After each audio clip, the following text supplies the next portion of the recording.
जय हिंद साथियों, आज हम बात करेंगे 1857 के विद्रोह का।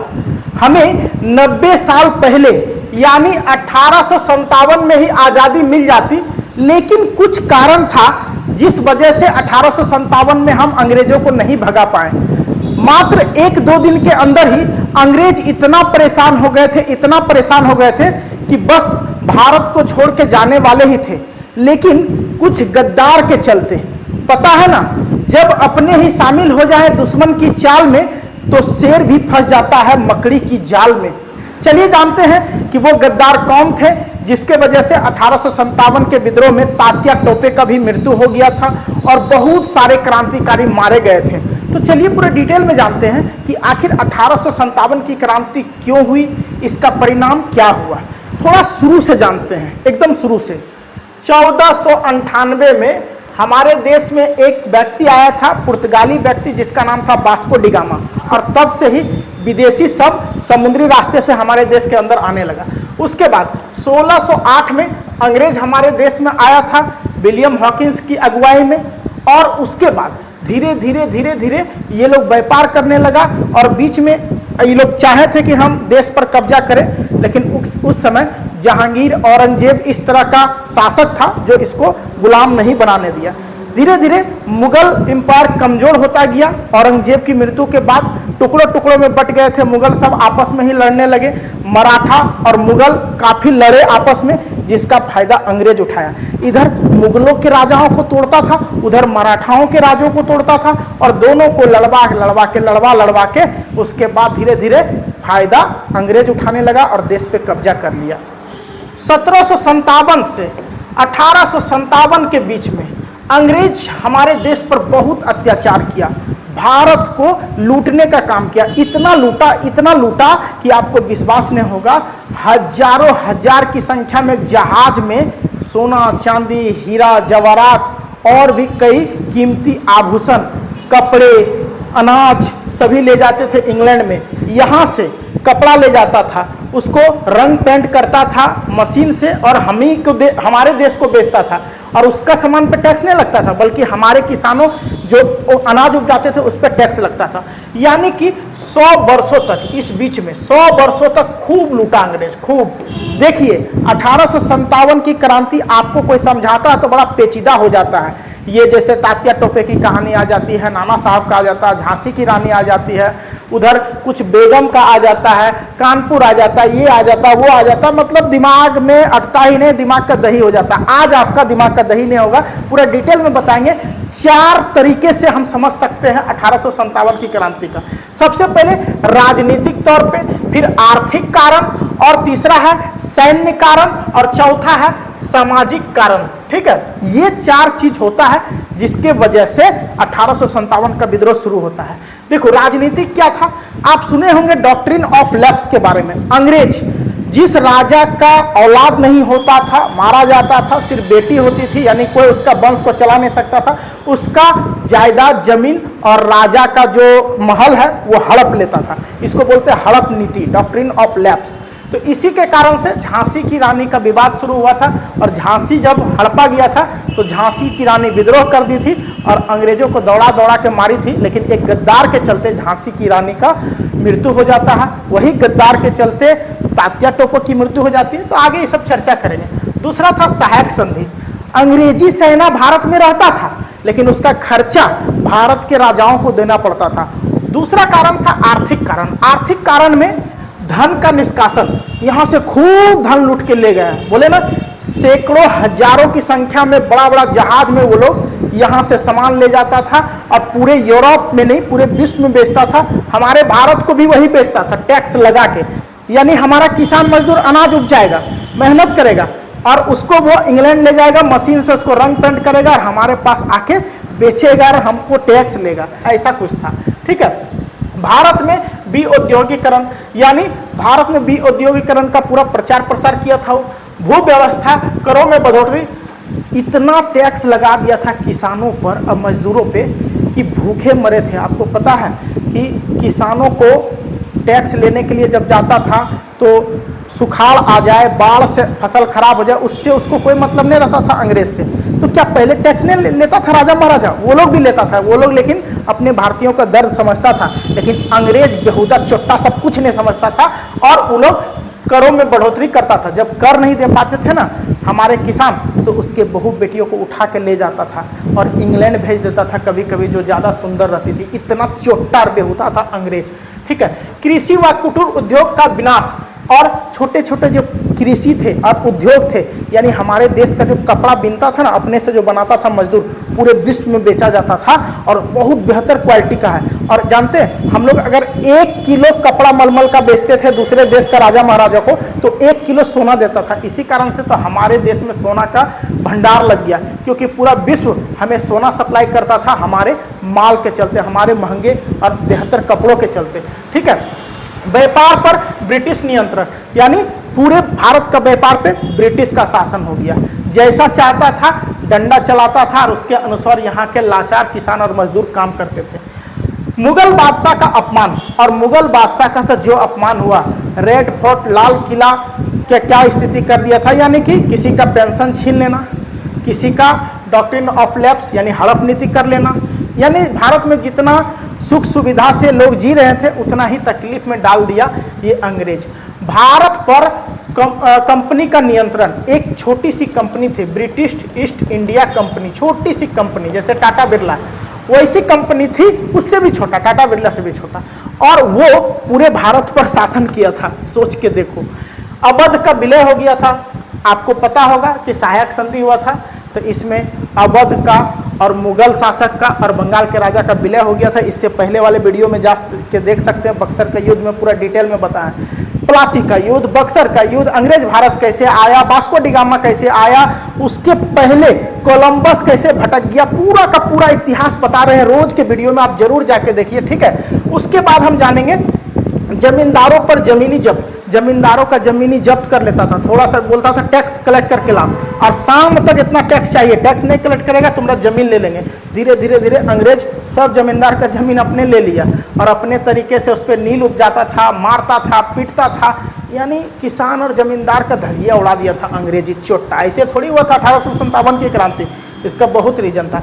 सैनिक में क्या करता था कि भारत के पास बहुत सारे आदमी थे, क्योंकि वो भारत में था, तो भारत का 5 सैनिक और उसका 1 सैनिक, यानी अगर आप समझ के रखो कि 6000 सेना है, तो उसमें 5000 रहेगा भारत का सैनिक और 1000 उसका भी रहेगा। अगर नहीं रहेगा तो फिर तो गड़बड़ हो जाएगा, मार के भगा देगा।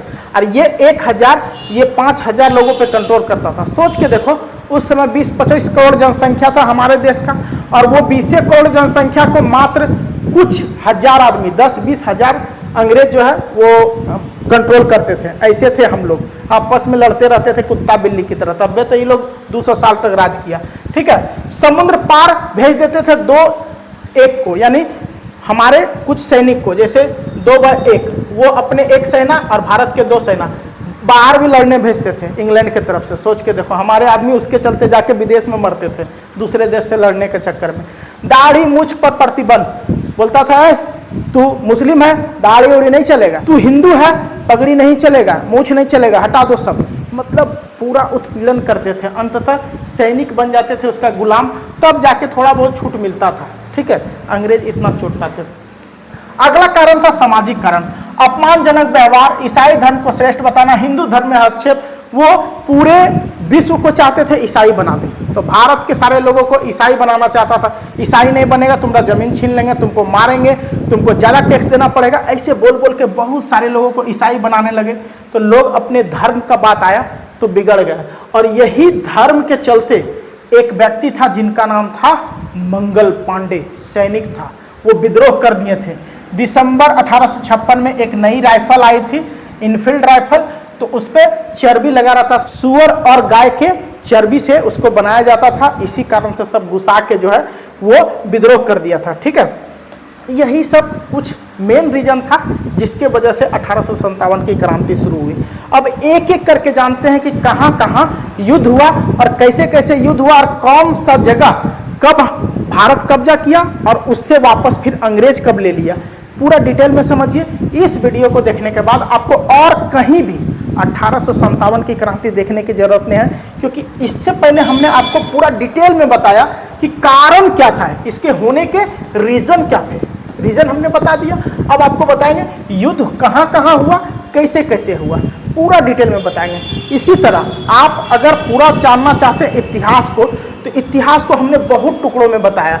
सबसे पहले हमने कोलंबस के बारे में बताया, और कोलंबस से भी पहले आप जानना चाहते हैं कि कोलंबस से पहले भारत की क्या स्थिति थी, मुगल भारत के अंदर कैसे आए, तो वो भी बताए हैं। उसके बाद वास्को डिगामा को आने से लेकर पूरा अंग्रेज तक का पूरा कहानी बताएं। अभी थोड़ा देर पहले तो ये सब चर्चा किए थे, आगे बताते हैं। सबसे पहले बहरामपुर एक जगह था बंगाल में, जहां 26 फरवरी 1857 को बैरकपुर छावनी में भारतीय सैनिकों ने चर्बी वाले कारतूस के प्रयोग के विरोध में विद्रोह किया।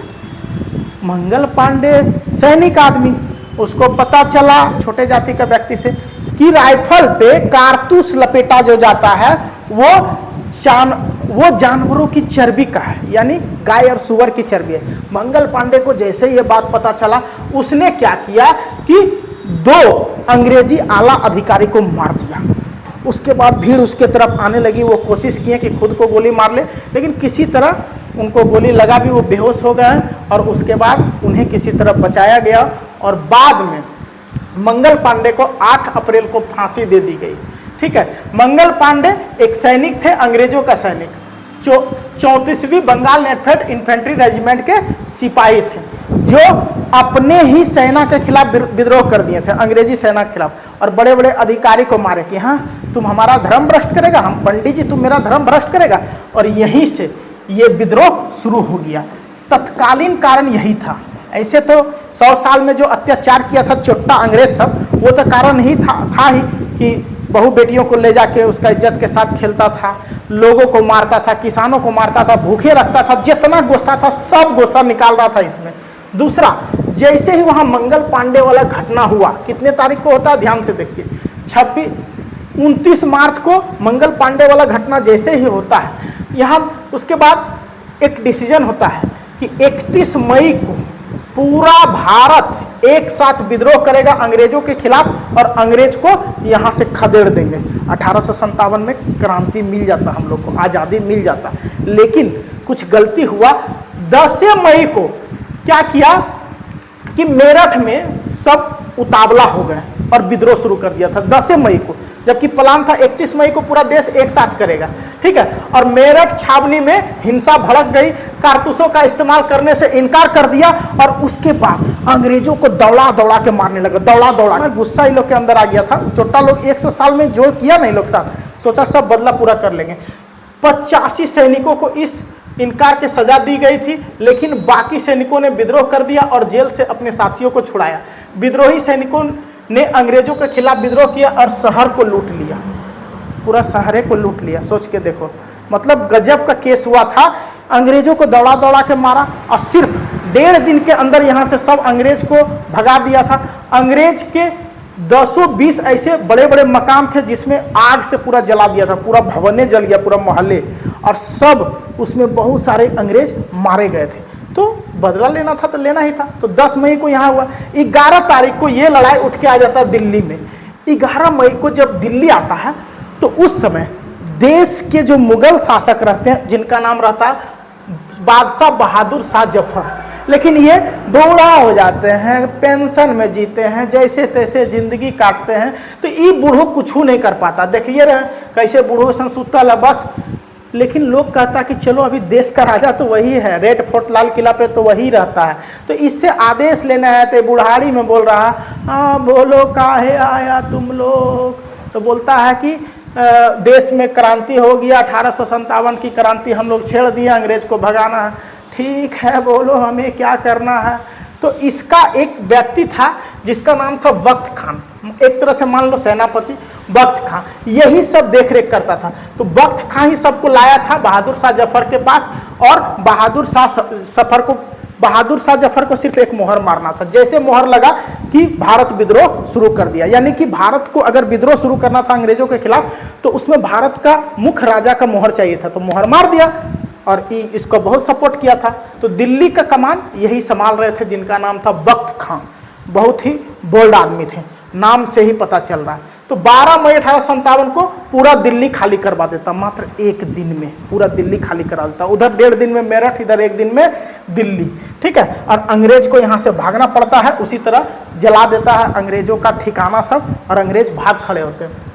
अगला अवध पर अधिकार हो जाता है। 30 मई को ये लोग अवध पे पहुंच जाते हैं विद्रोह करने, ठीक है। और 4 जून तक बेगम हजरत महल का अधिकार हो जाता है, और 4 जून तक अंग्रेजों को पस्त कर देते हैं, ठीक है। अवध में 1857 की क्रांति एक महत्वपूर्ण घटना थी, जिसमें बेगम हजरत महल, यहाँ बेगम हजरत महल थी जो जिसका नेतृत्व कर रही थी, उन्होंने लखनऊ में विद्रोह का नेतृत्व किया, अपने नाबालिग पुत्र बिरजिस कद्र को अवध का बली घोषित किया और अंग्रेजों के खिलाफ लड़ाई लड़ी।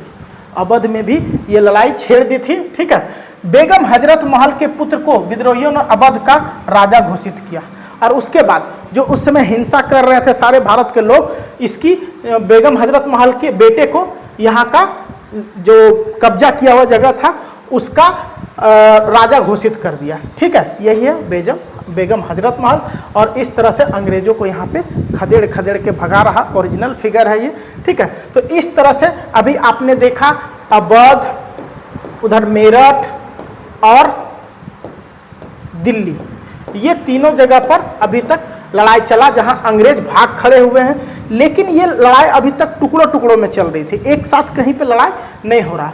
अगला कानपुर का बारी था। नाना साहब यहाँ के राजा थे और बुढ़ारी में पेंशन पे जी रहे थे, जैसे तैसे जिंदगी काट रहे थे, इनका पेंशन बंद कर दिया, इसीलिए ये अंग्रेजों के खिलाफ लड़े थे। और कोई रीजन नहीं था कि बुढ़ारी में पेंशन बंद हो गया नाना साहब का, जिसका नेतृत्व तात्या टोपे भी कर रहे थे। तात्या टोपे इनके बहुत बहादुर सिपाही थे। 1857 के भारतीय विद्रोह के दौरान विद्रोही बलों ने ईस्ट इंडिया कंपनी की सेना और नागरिकों को कानपुर में घेर लिया, घेर के बड़ी मार मारा, अंग्रेजों का धजिया उड़ा दिया। मतलब इतना मार मारा कि अंग्रेज पानी तक के लिए तरस रहे थे। नाना साहब, तात्या टोपे और झांसी की रानी तीनों यहाँ पे एक हो जाती है, और उसके बाद क्या ही बोले, अंग्रेजों को उसका बाप याद दिला देता है, ठीक है। विद्रोहियों द्वारा पकड़े गए 120 ब्रिटिश महिलाओं और बच्चों को बाद में मार दिया गया और उनके शवों को एक कुएं में फेंक दिया गया, ऐसा कहा जाता है। पता नहीं ये कितना हद तक सही है, लेकिन अगर ऐसा भी किया होगा तो क्या किया। जलियांवाला बाग आपको याद ही है, जो हमारे हजारों लोगों को, निहत्थे लोगों को मार दिया गया, और इस पे इस तरह का अत्याचार हुआ होगा तब भी ना अंग्रेज को ऐसे मार रहा था, घेर घेर के महिला को, बच्चा को, पुरुष को मारना भी जरूरी था। वो हमारे औरतों को नहीं समझा, वो हमारे बच्चों को नहीं समझा। कितना बच्चा का बाप को मार दिया था, मजदूर किसान कितना भूखे मरे थे, सब का बदला अब ये निकाल रहा था, ठीक है। और तात्या टोपे इसका साथ दे रहे थे नाना साहब का यहाँ पे। अब बारी था झांसी की। झांसी की रानी इकलौती ऐसी महिला थी जो 8-9 दिन तक अंग्रेजों से मर्दाना की तरह लड़ी थी, और अंग्रेज बोला था कि इस भारत देश में एक ही मर्द है जो अंग्रेजों को बार बार हराया। जितना बार झांसी की रानी और अंग्रेज के बीच में लड़ाई हुआ, हर बार अंग्रेजों को भाग खड़ा होना पड़ा। कारण एक ही था कि झांसी की रानी पीछे नहीं हटना चाहती थी। वो तो एक गद्दार के वजह से झांसी की रानी फंस जाती है, जो सिंघिया परिवार था, ठीक है। सिंघिया परिवार आगे चल के इसके परिवार से मुख्यमंत्री भी बनते हैं, और जो तात्या टोपे भी फंसता है, उनका भी मृत्यु होता है, यही सब के चलते, क्योंकि ये लोग पूरी तरीके से अंग्रेजों का साथ दे देते हैं। खूब लड़ी मर्दानी वो तो झांसी वाली रानी थी, पता है, अकेले अपने बच्चे को पीठ में बांधती थी और तलवार लेकर लड़ती थी। कई हजारों की संख्या में अंग्रेजों को मारी थी ये और इसके सैनिक मिलकर, और अंत में ये अंग्रेजों के हाथ ने ये अपने आप को खुद जला दी जब इसे लगा कि अब हम नहीं बचेंगे। तो इस प्रकार से झांसी की रानी इकलौती ऐसी मर्दाना थी उस 1857 में क्रांति में, जो अंग्रेजों से डट के मुकाबला की। सब तो अपने लिए लड़ रहे थे, ये भी अपना बच्चा को इसका अधिकार नहीं मिला था, इसको अधिकार नहीं मिला था, झांसी नहीं मिला था, तो इसके लिए लड़ रही थी। नाना साहब पेंशन के लिए लड़ रहे थे, वो बहादुर शाह जफर तो भी पेंशन के लिए लड़ रहा था, उसका पेंशन बंद हो गया था। तो 1857 की क्रांति अगर एक साथ होता तो आसानी से भारत यह क्रांति जीत जाता, और उसके बाद उसी समय 1857 में ही देश आज़ाद हो जाता। लेकिन कहीं ना कहीं सिंघिया परिवार पूरा चौपट कर दिया सब, और टुकड़ा टुकड़ा में जो युद्ध हुआ ना, कभी 1857 के मार्च में हो रहा, कभी अप्रैल में हो रहा, कहीं मई में हो रहा, कहीं जून में हो रहा, कहीं सितंबर में हो रहा। तो पूरे देश में 1-2 महीना बाद करके युद्ध हो रहा। तो जिसके वजह से एक साथ नहीं लड़ा। तो अंग्रेज भी बड़ा चालाक थे, युद्ध को लंबा खींचता था, लंबा, ताकि लंबा खींचेंगे तो हम लोग जीत जाएंगे। और हुआ वही भी कि अंग्रेज धीरे धीरे सभी राज्य को लंबा खींच के अपने कब्जे में करते गए, सभी प्रांत को। सबसे पहले मेरठ को 1858 के मध्य में, यानी बीचों बीच जून जुलाई में कब्जा कर लिए थे मेरठ को अंग्रेज। दोबारा दिमाग लगा के वो अपना सैनिक मंगाए और एक एक एरिया को टारगेट किए। ये लोग भारत वाला बुद्धू था, सब एक साथ में लड़ा, सब अपना हक के लिए लड़ा था, कभी देश के लिए कोई लड़ा ही नहीं। वो तो मंगल पांडे थे जो देश के लिए कुर्बान हो गए, लेकिन सब मिलकर अगर ऐसा करता तो हम लोग 1857 में आज़ाद हो जाते हैं। दिल्ली 20 सितंबर 1857 को सबसे पहले वो अपने कब्जे में ले लिया था। अवध मार्च 1858 को अपने कब्जे में ले लिया था अंग्रेज। और कानपुर फिर से दिसंबर 1857 को, यानी सबसे पहले सितंबर 20 1857 को दिल्ली अपने कब्जे में लिया अंग्रेज, फिर कानपुर को दिसंबर 1857 में, फिर मार्च में अवध ले लिया, और 1858 सबसे लास्ट में मेरठ अपने कब्जे में ले लिया था वो। ठीक है, पता नहीं ये 1858 है या 57 है, इस पर कन्फ्यूजन है, थोड़ा देख लीजिएगा। ठीक है, तो इस प्रकार से धीरे धीरे धीरे धीरे अंग्रेज क्या करता है, दिमाग लगा के युद्ध को लंबा खींच के और भारत को हरा देता है उस समय, और 1857 की क्रांति जीत जाता है।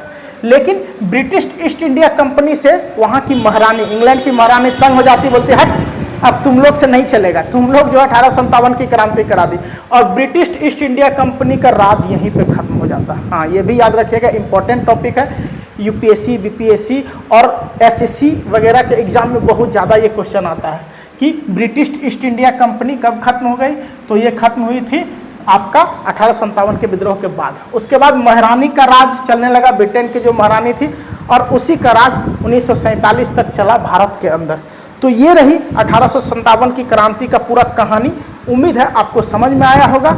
और सिंधिया परिवार का बहुत बड़ा गलती था, एक जगह दिल्ली में सैन्य सामग्री रखा हुआ था जिसमें तोप, बम, बंदूक, एक से एक हथियार थे, और सारे हथियार को अंग्रेजों को दिलवा देता है और जलवा देता है, लेकिन भारतीयों को नहीं देता है।